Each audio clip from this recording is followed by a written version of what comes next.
dia ingin supaya masuk Islam, tetapi dia ingin di dalam dia masuk Islam itu diizinkan berzina. Rasulullah Shallallahu Alaihi Wasallam ketika mendapati pemuda kecintaannya kepada zina sampai dia ingin masuk Islam selama diizinkan untuk berzina, itu kan perkara yang betul-betul melampaui batas. Tapi Rasulullah menyikapinya tidak reaksioner. Rasulullah memilih metode yang terbaik ketika mendapati pemuda diizinkan untuk berzina. Ya.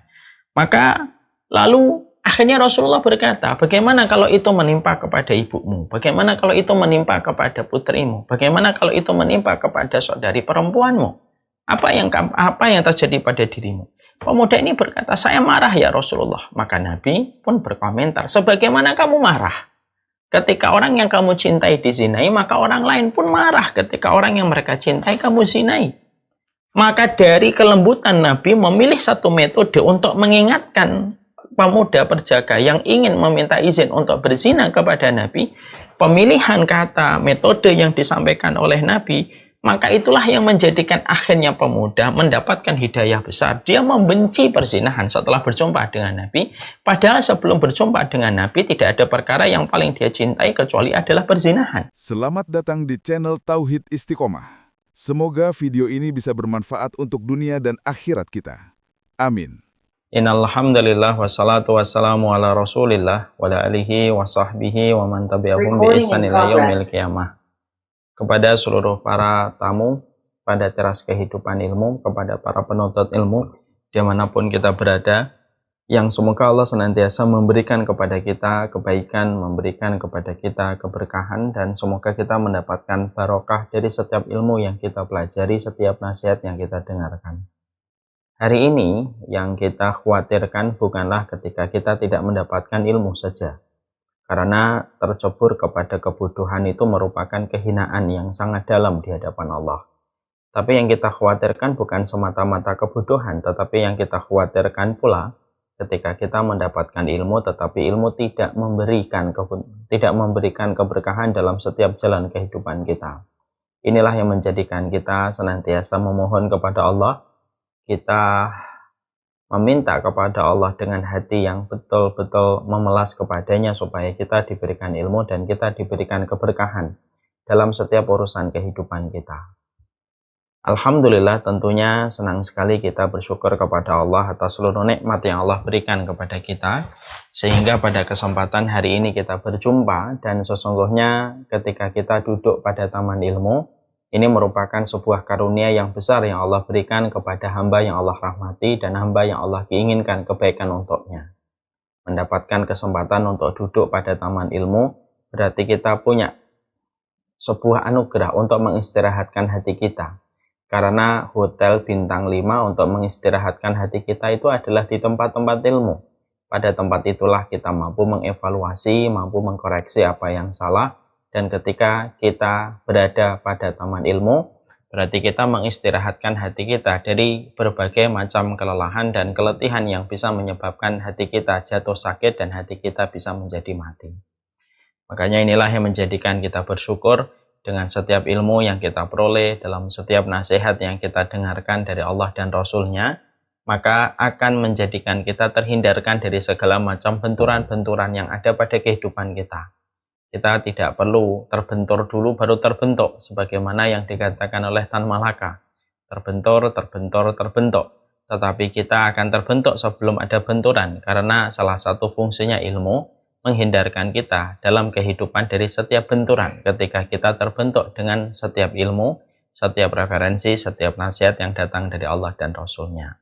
Makanya inilah yang kita syukuri ketika kita diberikan kesempatan untuk ketika kita diberikan kesempatan menjadi member aktif dalam setiap kajian, maka itulah yang besar yang Allah berikan kepada kita. Semoga setiap ilmu yang kita peroleh dengan hati yang ikhlas untuk membebaskan diri kita dari kebutuhan, inilah yang akan mengokohkan setiap langkah kita ketika kita berjalan di atas sirat. Karena salah satu sebab pertolongan dimudahkan seseorang berjalan di atas sirat ketika mereka pada kehidupan di dunia disibukkan dalam setiap taman-taman ilmu untuk merespon setiap nasihat yang datang dari Allah dan Rasul-Nya. Kepada Allah kita bersyukur atas nikmat ilmu yang begitu besar pada kehidupan, dan kepada Allah kita menggantungkan urusan kita. Semoga kita selalu bersyukur bukan hanya pada masalah finansial, bukan hanya pada masalah material, tetapi kita bersyukur dalam perkara-perkara ilmu yang kita peroleh pada kehidupan yang sejatinya tidak Allah berikan, kecuali hamba yang Allah kehendaki kebaikan dan hamba yang Allah berikan rahmat kepadanya. Kepada Allah kita bersyukur. Kita tentunya pada kesempatan hari ini akan melanjutkan kajian panjang kita, yaitu adalah bagaimana kita membahas tentang 40 karakteristik mereka yang dicintai oleh Allah Subhanahu wa Ta'ala. Tentunya kita paham salah satu di antara puncak karir bagi orang yang beriman, yaitu adalah bagaimana dia bisa menjadi wali-walinya Allah yang berjalan di tengah keramaian manusia. Kita menjadi nabi tentunya sudah tidak mungkin, kita menjadi rasul tentunya sudah menjadi perkara yang mustahil. Tapi sejatinya kita masih bisa menjadi wali-walinya Allah, para pecinta dan para kekasih-kekasihnya Allah yang berjalan di antara keramaian manusia. Menjadi wali bisa dilakukan dan bisa didapatkan oleh setiap orang yang berusaha menepati perjanjian mereka dengan Allah, menepati seluruh ketaatan, menjauhi segala larangan. Pada dasarnya mereka adalah menjadi wali-walinya Allah. Allahu waliyul ladzina amanu. Allah itu wali bagi orang yang beriman. Allah itu penolong, Allah itu pelindung bagi orang yang beriman. Dan tentunya betapa sempurnanya kehidupan manusia ketika mereka telah menjadi wali-walinya Allah. Sadar atau tidak sadar, maka itu merupakan puncak tertinggi dari kehidupan orang yang beriman. Tentunya ketika kita ingin menjadi wali-walinya Allah, tentunya ada beberapa prosedur yang kita harus selalu perhatikan. Salah satu prosedur paling mendasar ketika ingin menjadi walinya Allah, bagaimana kita harus bersikap dan berbuat pada kehidupan kita dengan sikap dan perbuatan yang diridhoi dan dicintai oleh Allah. Dan ini merupakan sebuah komitmen yang harus diberikan para setiap walinya Allah. Bahwasanya kita harus melakukan apapun yang kita kerjakan, perbuatan yang kita lakukan, bahwasanya itu semuanya merupakan bagian dari keridhaan dan kecintaan Allah. Siapapun mereka yang terus memantaskan dirinya, menyelaraskan kehidupannya dengan apa yang dicintai oleh Allah, dengan apa yang diridhai oleh Allah, maka pada dasarnya dia telah memperoleh salah satu derajat tinggi pada keimanan, yaitu menjadi walinya Allah. Dan itulah yang menjadi alasan di antara sekian banyak alasan kenapa kita mempelajari materi 40 karakteristik mereka yang dicintai oleh Allah, supaya kita dicintai oleh Allah dengan apa yang kita perbuat dari apa yang Allah cintai, supaya kita diridhai oleh Allah dengan perbuatan yang kita lakukan ketika Allah ridha kepada kita, dan ketika kita ingin supaya kita menjadi wali-walinya di antara kerumunan manusia. Itulah yang menjadikan kita membahas buku 40 karakteristik mereka yang dicintai oleh Allah Subhanahu wa Ta'ala. Kemarin kita sudah mempelajari bagaimana salah satu di antara sifat orang yang dicintai oleh Allah Subhanahu wa Ta'ala, yaitu adalah ketika kita memiliki sifat kelembutan. Bahwasanya Allah menjelaskan di dalam satu riwayat yang datang, riwayat ini dari riwayat Muslim, ya Aisyatu innallaha rafiqun yuhibbur rifqa wa yu'ti 'ala rifqi ma la yu'ti 'alal ulfi wa ma la yu'ti 'ala ma siwa.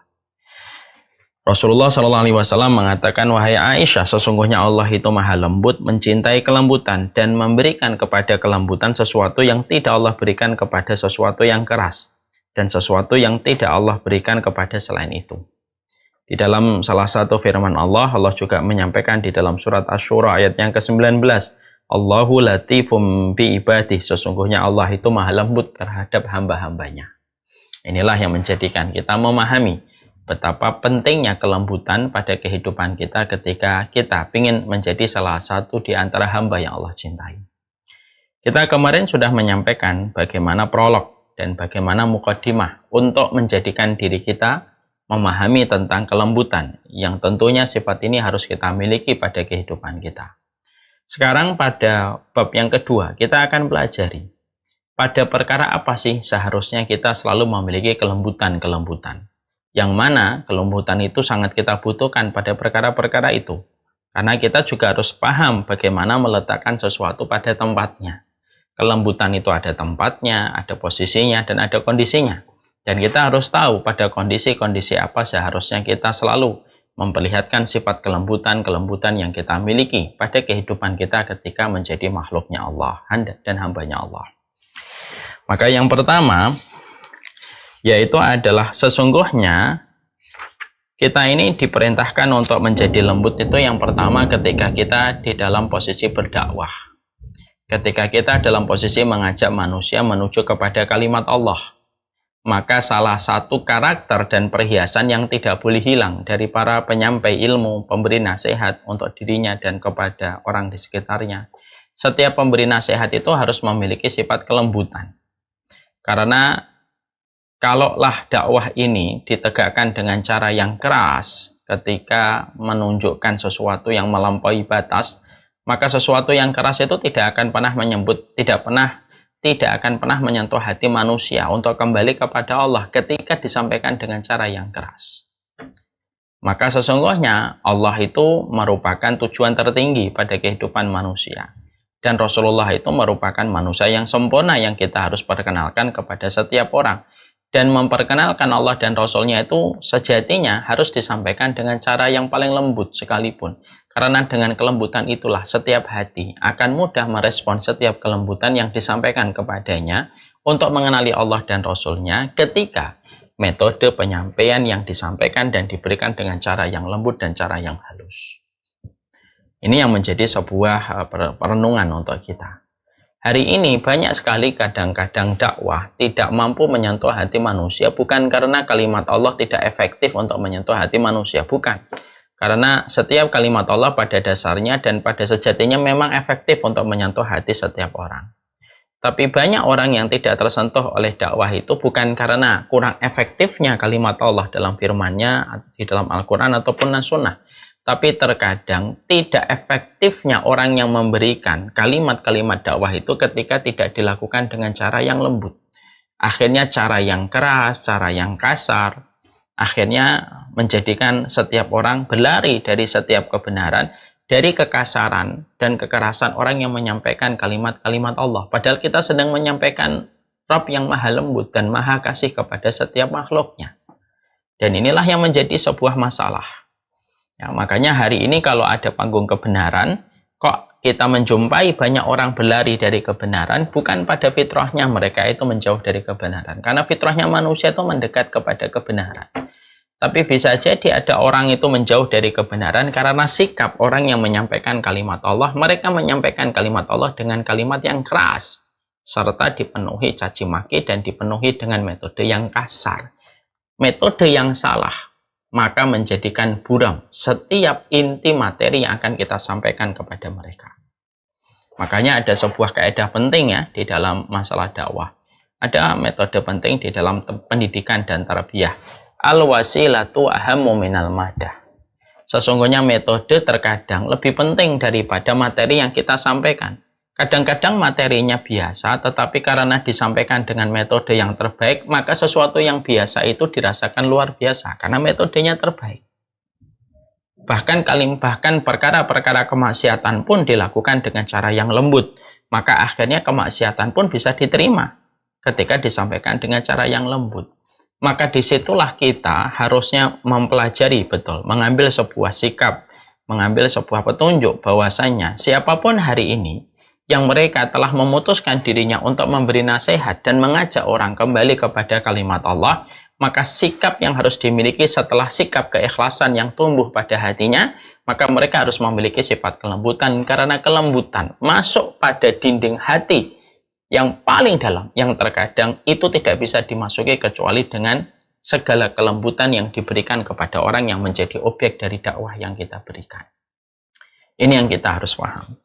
Makanya mari kita belajar dari satu riwayat yang disampaikan dari sahabat Muawiyah bin Al-Hakam As-Sulami. Bahwasanya ketika saya sholat, yaitu sahabat Muawiyah bin Al-Hakam As-Sulami ini, saya lagi sholat bersama Rasulullah. Lalu tiba-tiba ada seseorang laki-laki dalam satu kaum yang bersin. Maka ketika dia bersin, maka saya berkata, yarhamukallah. Maka saya berkata, yarhamukallah. Semoga Allah merahmati orang yang bersin itu. Ternyata ketika Muawiyah bin Hakam mengucapkan yarhamukallah ketika sholat, pada saat itu ada orang yang bersin, dia mengucapkan yarhamukallah karena dia belum tahu bahwasanya di dalam sholat tidak boleh ada zikir, tidak ada doa selain dari zikir dan doa yang diajarkan di dalam sholat. Karena dia tidak paham, dia mengucapkan yarhamukallah dengan suara yang keras. Maka faromanil qaum bi absarihim. Maka sesungguhnya orang-orang itu lalu melihatku. Mereka memplototi aku dengan apa yang aku ucapkan. Maka lalu saya tambah berkomentar, lalu saya berkata, celaka kalian, mengapa kalian itu melihatku dengan cara yang semacam itu? Lalu mereka memukul paha-paha mereka dengan tangan mereka, dan ketika aku melihat mereka menyuruh aku diam, tapi aku sudah diam. Artinya, dia justru berkata, kenapa kalian melihatku? Maka ketika Rasulullah Shallallahu Alaihi Wasallam selesai sholat, maka Rasulullah Shallallahu Alaihi Wasallam tidak menyampaikan sebuah kalimat yang keras, tidak menyampaikan kalimat yang kasar untuk menegurku. Karena saya baru tahu kalau ternyata mengucapkan yarhamukallah di dalam sholat itu ternyata adalah salah.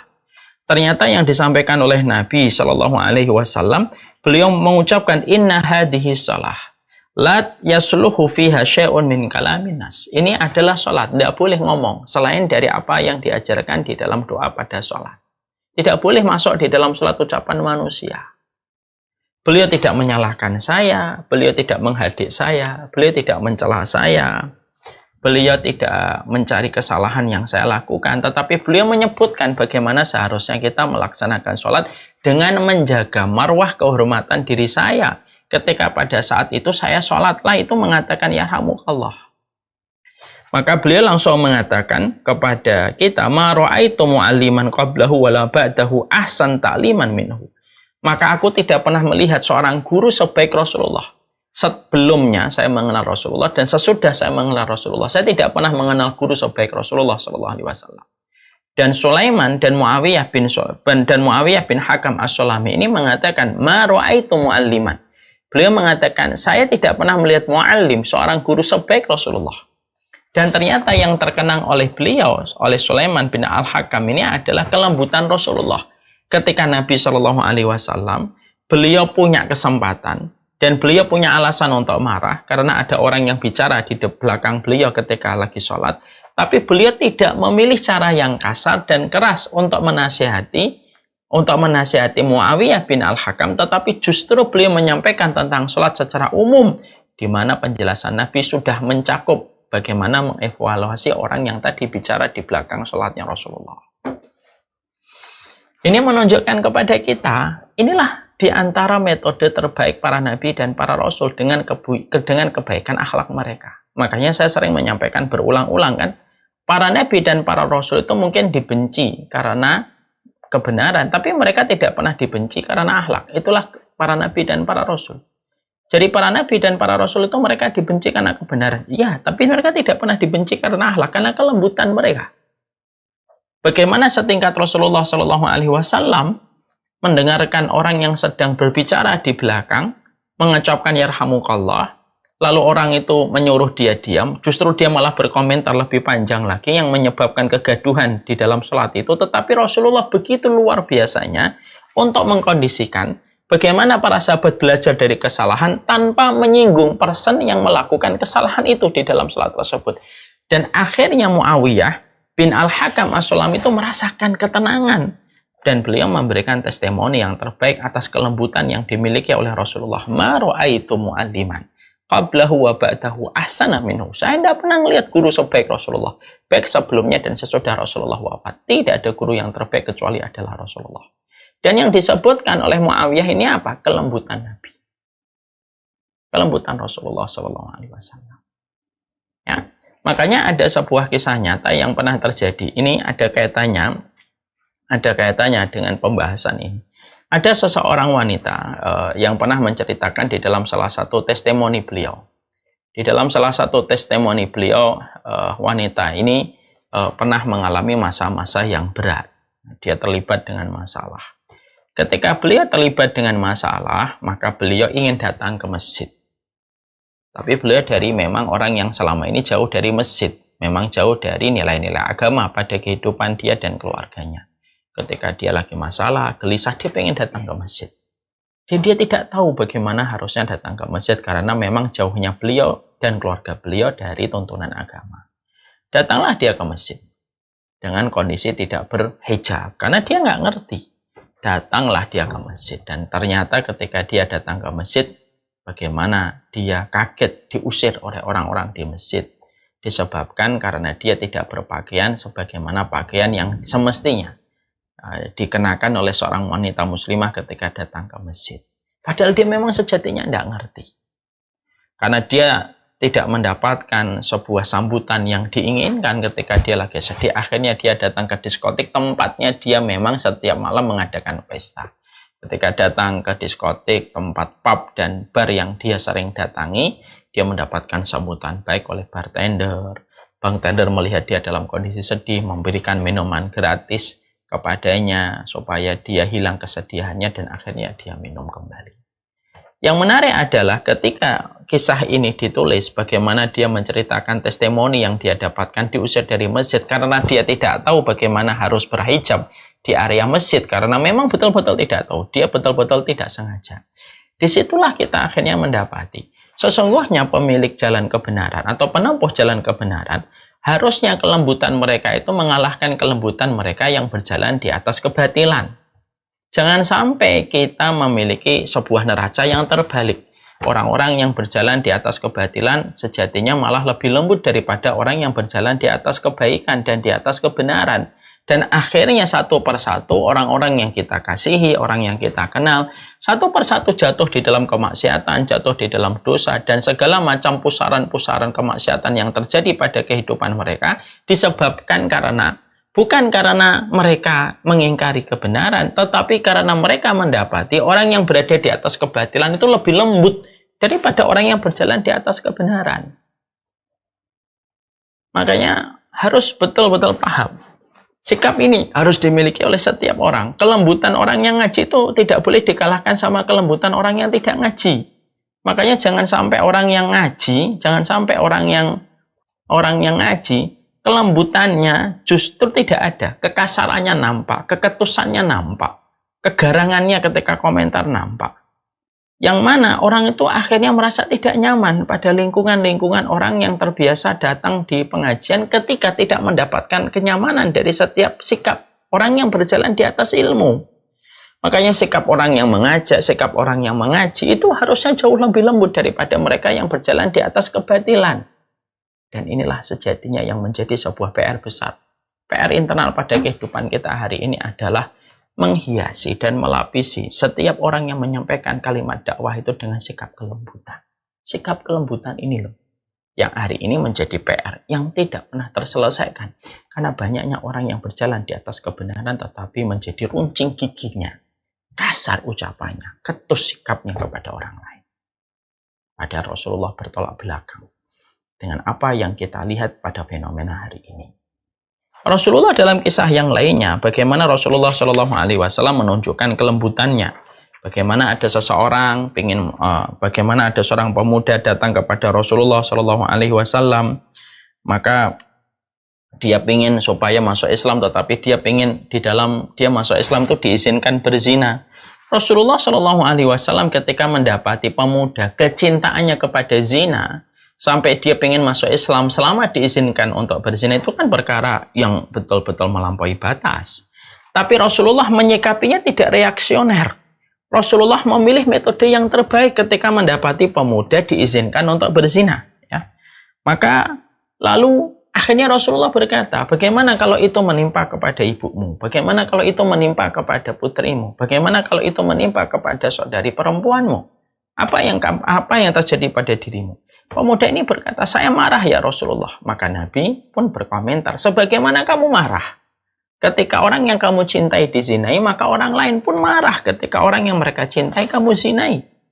Maka dari kelembutan Nabi memilih satu metode untuk mengingatkan pemuda perjaka yang ingin meminta izin untuk berzina kepada Nabi. Pemilihan kata metode yang disampaikan oleh Nabi, maka itulah yang menjadikan akhirnya pemuda mendapatkan hidayah besar. Dia membenci perzinahan setelah berjumpa dengan Nabi. Padahal sebelum berjumpa dengan Nabi tidak ada perkara yang paling dia cintai kecuali adalah perzinahan. Dan itu dibedakan dengan metode dan pemilihan kata yang disampaikan oleh Rasulullah kepada pemuda tadi. Nabi tidak mengatakan engkau sesat, engkau melampaui batas, engkau adalah budak hawa nafsu. Enggak. Nabi tidak memilih kata-kata itu. Nabi memilih kata-kata yang lembut. Metode yang terbaik ketika mengetuk pintu hati manusia. Nabi mengatakan, apakah kamu ridho kalau istrimu, kalau anak perempuanmu, ibumu dizinai? Engkau tidak ridho. Sama dengan orang lain. Maka itu memberikan dampak besar bagi orang itu untuk menerima beban hidayah. Untuk menerima hidayah pada kehidupannya. Disebabkan karena kelembutan kata dan metode yang dipilih oleh Rasulullah ketika beliau menyampaikan kalimat kebenaran. Pemilihan kata yang terbaik itu hal yang harus wajib dimiliki setiap orang yang berada di atas jalan kebenaran. Makanya Nabi Shallallahu Alaihi Wasallam sampai Nabi mengatakan al kalimatut thayyibah shadaqatun. Sesungguhnya kalimat yang baik itu sedekah. Artinya kalau kita bisa memilih kalimat yang baik, di mana kalimat itu kita harapkan kalimat itu menyentuh hati manusia daripada kalimat yang kasar, lagi keras, yang melampaui batas, maka itu sudah merupakan bentuk sedekah kita kepada jalan Allah. Karena pemilihan kata yang terbaik itu berarti kita sedang menghormati salah satu makhluknya Allah. Walaupun mungkin kita pada kondisi sedang berhadapan dengan orang yang bermaksiat kepada Allah. Walaupun kita sedang bermaksiat, Allah yang nyuruh kita untuk lembut. Allah nyuruh kita untuk bersifat baik kepada orang yang bermaksiat supaya mereka merespon perkataan-perkataan terbaik yang kita berikan kepadanya, supaya perkataan itu bisa mengubah kompas kehidupannya dari arah gelap menuju kepada cahaya Allah. Dengan kalimat baik yang kita pilihkan untuk mereka. Ya, ini yang kita harus mengerti. Makanya seorang pelaku dakwah, penempuh jalan-jalan kebaikan itu harus betul-betul steril dari emosi yang berlebihan. Karena tidaklah satu emosi yang berlebihan, lalu kita mengambil ayat, mengambil hadis di atas emosi yang kita miliki, kecuali justru semakin menjauhkan manusia dari jalan kebenaran. Menjauhkan manusia dari Allah, menjauhkan manusia dari Rasulullah SAW. Makanya kita ingat lagi, ada sebuah kisah lagi untuk menambah deretan betapa lembutnya Rasulullah di dalam Rasulullah berdakwah, supaya kita hari ini baik di majelis taklim Ar-Royan dan seluruh majelis taklim yang ada, bahwasanya kita ini dituntut untuk lembut dalam setiap perbuatan, perkataan yang ada pada kehidupan kita. Rasulullah SAW pernah mendapati ada seorang sahabat yang bernama Abu Bakroh. Ada seorang sahabat yang bernama Abu Bakroh. Abu Bakroh ini pernah beliau mendatangi sholat, dan beliau telat ketika mendatangi sholat. Para sahabat bersama dengan Nabi sudah rukuk. Abu Bakroh masih di luar Masjid Nabawi. Ketika mendapati para sahabat sudah rukuk, maka Abu Bakroh ikut rukuk, tetapi di luar masjid. Sembari rukuk, dia berjalan menuju ke arah masjid.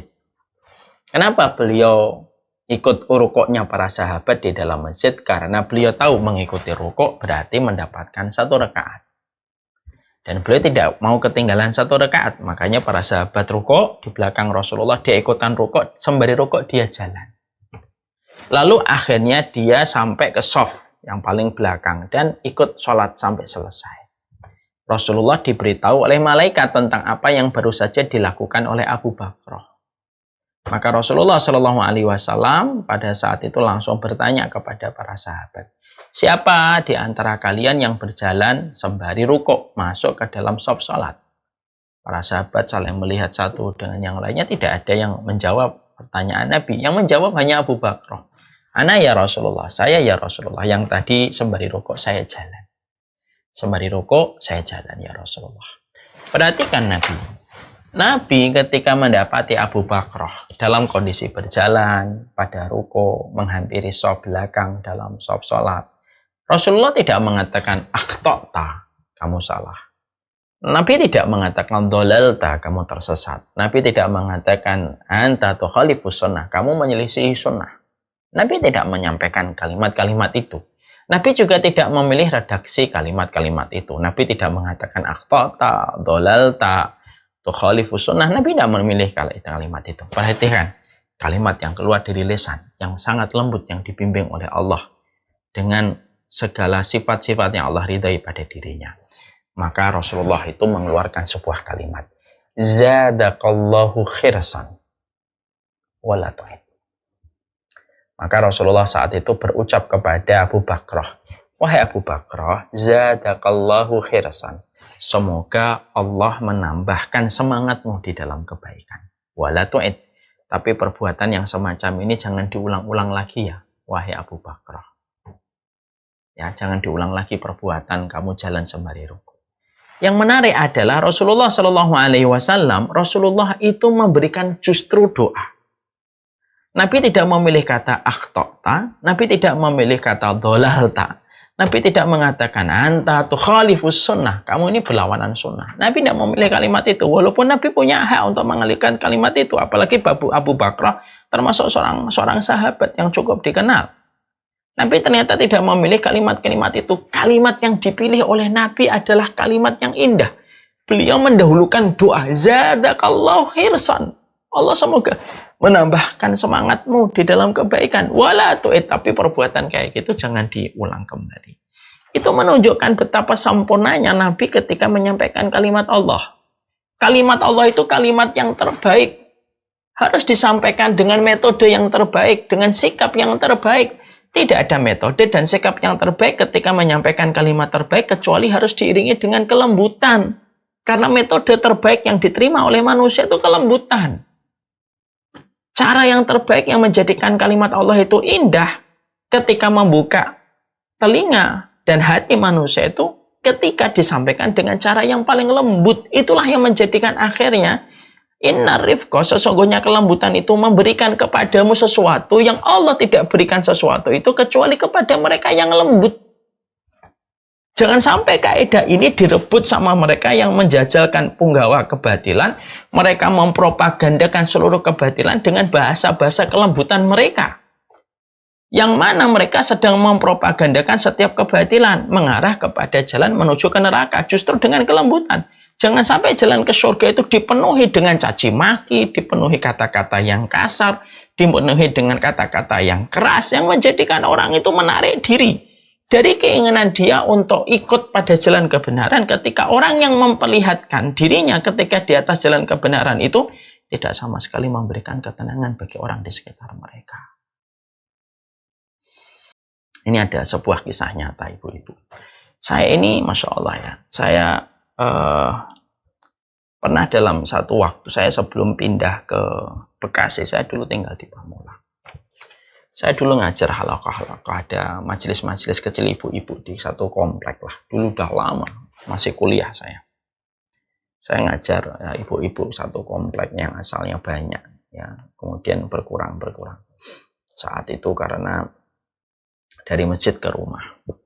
Ada salah satu ibu-ibu yang sering sekali kalau ngaji, beliau harus sembunyi-sembunyi dari suaminya. Karena sebenarnya suaminya tidak mengizinkan. Suaminya memang belum paham tentang agama pada saat itu. Akhirnya istrinya sering ngaji sembunyi-sembunyi. Saya bilang, Bu, nggak boleh. Kalau bisa minta izin dari suaminya. Kalau minta izin saya susah mendapatkan izin, Ustaz. Ya nggak apa-apa minta izin. Kalau memang belum diizinkan ya nggak usah harus ngaji. Tidak selalu harus ngaji. Maka ternyata suaminya memiliki persepsi begini dan begitu kepada kami saat itu. Masya Allah ya. Sampai satu waktu saya sudah pindah ke Bekasi, saya sudah melakukan perjalanan dakwah yang banyak di tempat yang beragam. Sampai pada satu waktu saya pernah ngisi kajian di BSD sebelum pandemi. Ya, ketika lagi menyampaikan di situ ada banyak sekali jamaah. Lalu ketika habis selesai, saya keluar dari masjid habis satu kajian, saya ada seorang bapak-bapak. Saya pegang punggungnya ketika saya akan mengambil sandal. Saya pegang punggungnya.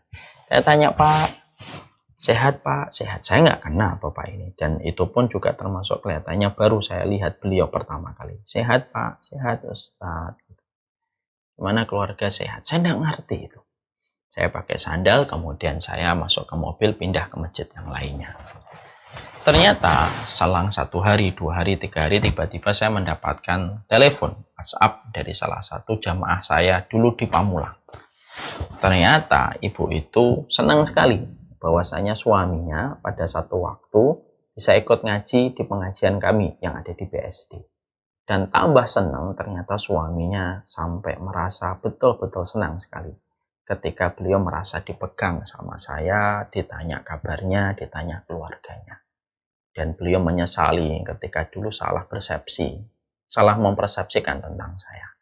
Saya tuh langsung ditanya sama ibu itu kepada saya, Ustadz kemarin pernah ketemu ada bapak-bapak tua, terus Ustadz memegang beliau. Saya bilang kalau ketemu jamaah banyak, tapi iya kelihatannya saya ada jamaah yang qadarullah berdirinya di dekat sandal saya. Saya pegang beliau, saya ngobrol dengan beliau. Lalu saya tanya keluarganya, beliau berkata, itulah suaminya Ummu Fulanah Ustadz. Masya Allah. Ternyata kajian saya selama 1,5 jam, beliau tidak terlalu mendapatkan apa yang beliau butuhkan. Tapi rasa senangnya beliau ketika ngaji itu kalah dengan rasa senangnya beliau ketika saya pegang, lalu saya usap punggungnya, sembari saya nanya kepadanya tentang kabar keluarga. Dan ternyata itu jauh lebih membahagiakan dia daripada dia ikut kajian selama 1,5 jam tadi di masjid. Dan itulah yang menjadikan beliau mengevaluasi bagaimana beliau memandangkan. Ini loh kisah nyata. Ini menjadikan kita akhirnya memahami betul. Kelembutan inilah yang menjadi sebuah syarat bagi setiap orang yang menyampaikan kalimat Allah. Setiap penyeru kalimat Allah itu harus memiliki sifat kelembutan. Mintalah kepada Allah, kalau antum hari ini menjadi pengurus talim, kalaulah hari ini kita ingin menyampaikan setiap sunnah yang kita yakini, kita imani kepada orang-orang di sekitar kita, belajarlah untuk lembut terlebih dahulu. Karena ilmu sejatinya melembutkan. Makanya betul kalau ada orang yang berkata dari sebagian ahlul hikmah mengatakan, kalau ilmu kamu menjadikan kamu ketus, kasar, tukang vonis, mungkin ada yang salah dari kamu ketika mendapatkan ilmu.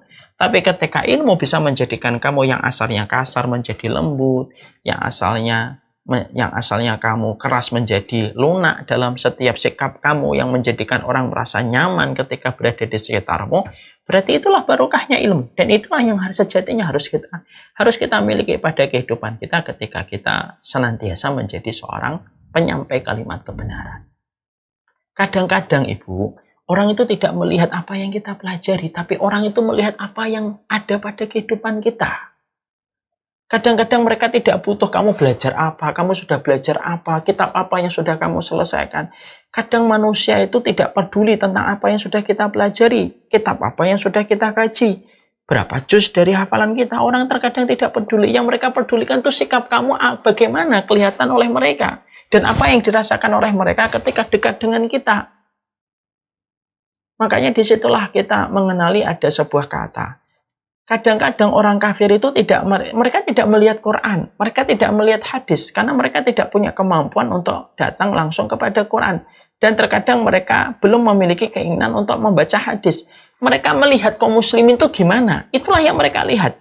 Dari sifat-sifat kelembutan itulah yang menjadikan seseorang itu mendapatkan pancaran kebaikan. Orang itu merespon kelembutan dengan kebaikan pada hatinya, itu terasa. Dan itu yang menjadikan kita harus paham. Disinilah kita mengerti. Kalimat Allah itu kalimat terbaik. Harus disampaikan dengan cara yang terbaik. Harus disampaikan dengan metode yang terbaik. Dengan sikap yang terbaik. Tidak ada metode, sikap, dan cara yang terbaik kecuali adalah dengan kelembutan. Nah, itu yang harusnya menjadi sebuah perhatian. Itu yang pertama. Termasuk di antara perkara yang kita diwajibkan untuk lembut itu adalah bagaimana seorang suami kepada istrinya. Tentunya diwajibkan bagi seorang suami istri saling berlaku lembut. Orang yang paling pantas dengan kelembutan diri kita, yaitu adalah orang yang menjadi pasangan hidup kita, kan? Makanya khairukum li ahli. Sebaik-baik dari kalian adalah orang yang paling baik terhadap keluarganya. Dan kalimat yang keluar dari istri kepada suaminya adalah kalimat yang betul-betul ingin mendapatkan keridhaan dari suaminya. Makanya kelembutan itu yang menjadikan kita harus memahami. Makanya ada perkataan salaf, salah satu di antara ciri rumah yang mendapatkan rahmat itu rumah yang tidak ada teriakan. Ya, salah satu di antara ciri rumah yang mendapatkan rahmat Allah itu ketika rumah itu tidak ada teriakan. Artinya orang yang bertempat tinggal pada rumah itu adalah mereka yang senantiasa menjaga kelembutan hati mereka. Ya, makanya pemilik kelembutan ini adalah yang kedua, yaitu adalah bagaimana seseorang itu berlemah lembut kepada suaminya dan istrinya. Berlemah lembut karena kita tahu istri kita adalah tercipta dari tulang rusuk yang bengkok, Dari tulang rusuk yang bengkok, kalau terlalu keras kita mematahkan, kalau kita mendiamkan, maka dia selamanya menjadi bengkok. Di sisi yang lainnya, kita juga harus paham bahwasanya berlaku lembut kepada suami adalah merupakan bagian dari amalan besar seorang wanita. Makanya Rasulullah SAW mengatakan kepada kita bahwasanya sebaik-baik perempuan itu bukan yang disebutkan Nabi yang paling banyak sholatnya, bukan. Yang sebaik-baik manusia itu bukan yang sebaik-baik perempuan itu bukan yang banyak puasanya, bukan. Tapi yang disebutkan oleh baginda Nabi, sebaik-baik wanita itu adalah ketika engkau memandangnya, memandang wajahnya, maka menggembirakan, tutur katanya lembut, kata-kata yang dia sampaikan penuh cinta kasih kepada suaminya, dia memiliki sifat al-wadud. Al-wadud itu adalah memiliki kelembutan, dia memiliki cinta kasih yang besar kepada suaminya. Maka ini juga diperlukan kelembutan, karena orang tua yang senantiasa menjaga diri dari teriakan, dari kata-kata yang kasar, maka merekalah yang akan mengkondisikan atmosfer yang baik untuk putra-putrinya. Dan saya sudah sering menyampaikan di banyak kesempatan. Kita kalau membaca di dalam surat Al-Furqan 74, walladzina yaquluna rabbana hab lana min azwajina wa dzurriyyatina qurrata a'yun waj'alna lil muttaqina imama.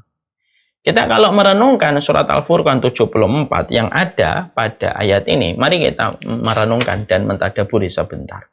Di sini dikatakan, ya Allah anugerahkanlah kepada kami pasangan-pasangan yang qurrata a'yun dan anak-anak yang qurrata a'yun. Allah menyebutkan kata min azwajina itu lebih dulu daripada wa dzurriyyatina. Perhatikan ayatnya. Jadi kata azwaj dulu baru dzurriyyatina.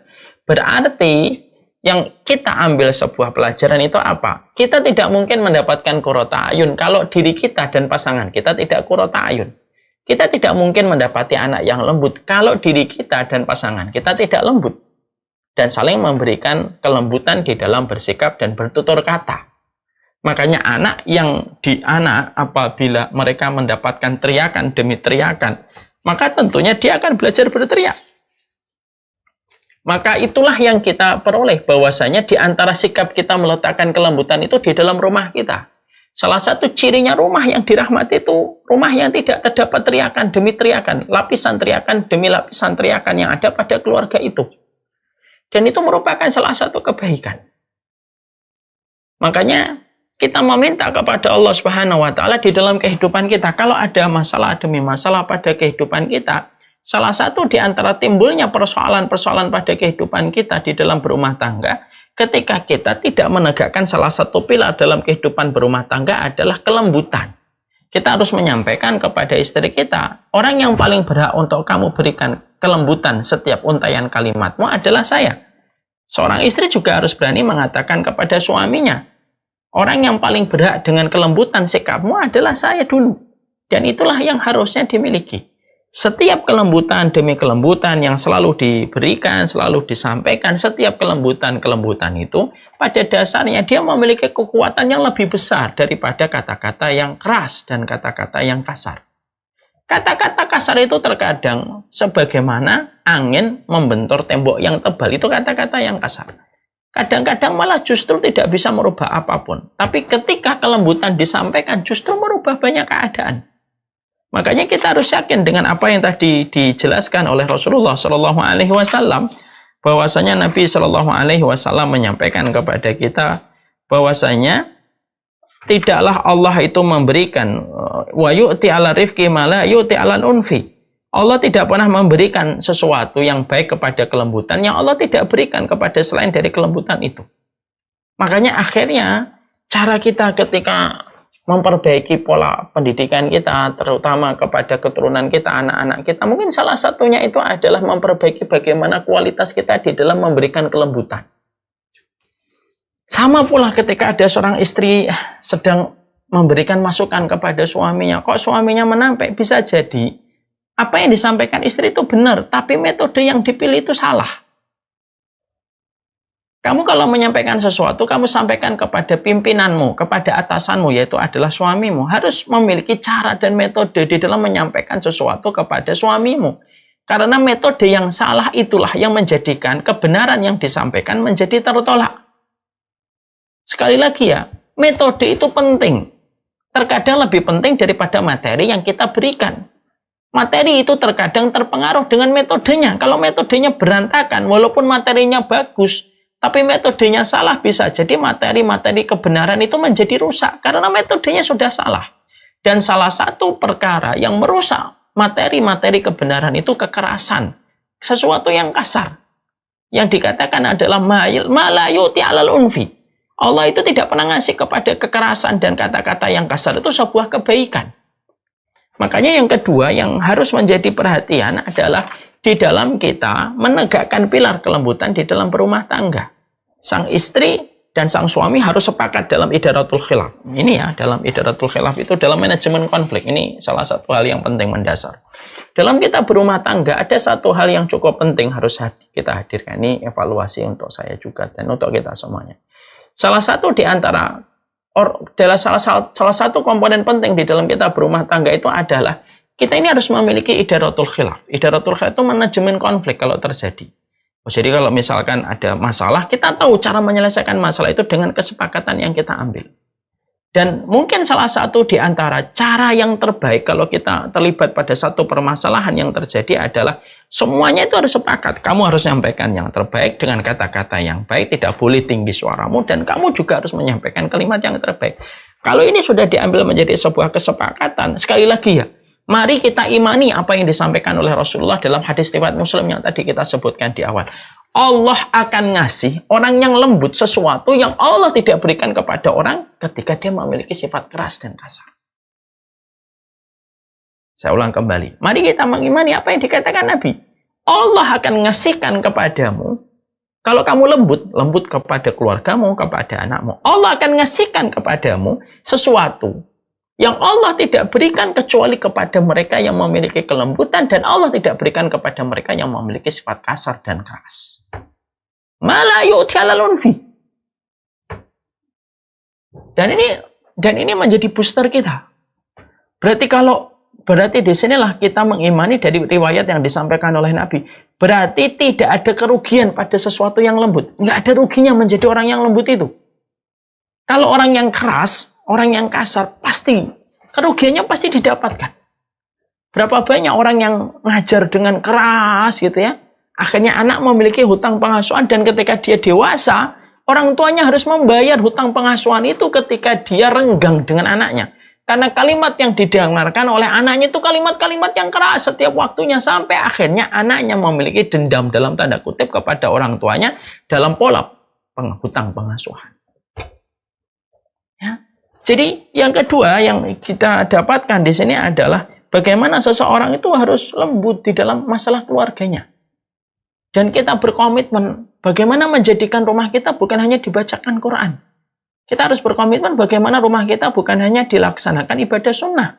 Tapi kita juga harus berkomitmen bagaimana rumah kita adalah rumah yang gaungnya setiap kata yang keluar dan setiap kalimat yang terucap itu selalu berisi dengan kelembutan. Dan sekali lagi, tidaklah sesuatu yang lembut kecuali diberikan oleh Allah, sesuatu yang Allah tidak berikan itu kecuali kepada mereka yang memiliki kelembutan. Yang ketiga, yaitu adalah bagaimana orang yang memiliki kelembutan itu pemimpin kepada bawahannya, penguasa kepada rakyatnya. Tidak boleh menggunakan kekuatan untuk melegitimasi seluruh ketakutan yang dia berikan kepada rakyatnya. Tidak boleh seorang aparat, tidak boleh seorang aparatur negara memperlihatkan satu sikap yang menjadikan rakyat takut kepadanya. Makanya wajib setiap orang yang memegang amanah, mereka itu harus bersifat lembut dan bersikap lembut kepada seluruh bawahan-bawahan mereka dan rakyatnya. Menjadi pemimpin yang dicintai oleh rakyatnya itu memiliki keutamaan yang sangat besar. Makanya mari kita merenungkan sebuah riwayat dari doanya Rasulullah SAW dalam satu riwayat yang sahih.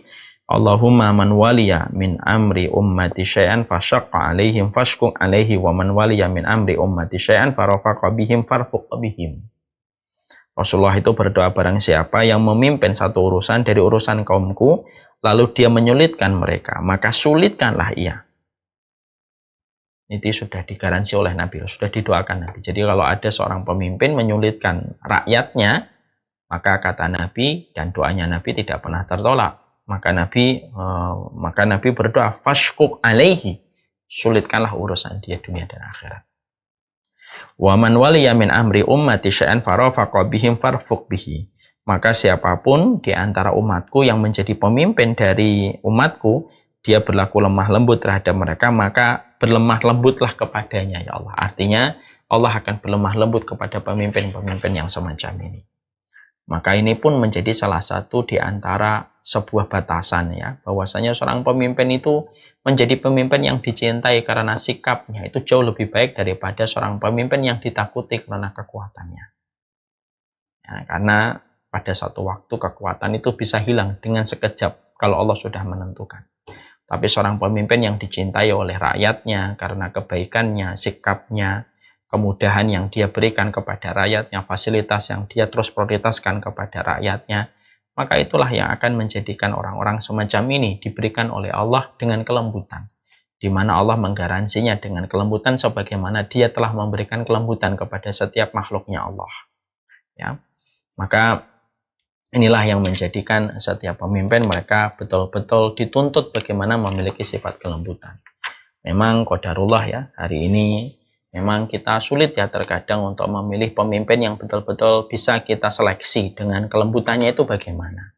Karena terkadang kita tidak bisa membedakan bagaimana kelembutan seorang pemimpin ketika kita terkadang juga tidak mengenal baik mereka. Tiba-tiba fotonya ada di pinggir jalan, kita tidak mengenal latar belakangnya, bagaimana sikapnya, bagaimana sifatnya.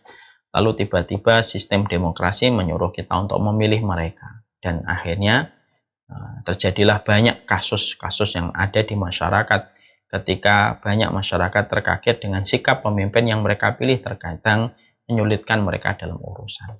Makanya kita memohon kepada Allah, supaya kita diberikan oleh Allah kekuatan, kita diberikan oleh Allah keberkahan, dan kita diberikan petunjuk oleh Allah supaya kita mendapatkan pemimpin-pemimpin yang berlemah lembut kepada rakyatnya. Mereka takut kepada Allah, mereka takut kepada Rasulullah, mereka mengikuti Rasulullah, dan mereka berlemah lembut kepada setiap hambanya Allah. Maka inilah yang sejatinya diperlukan. Islam itu adalah agama yang penuh lemah lembut.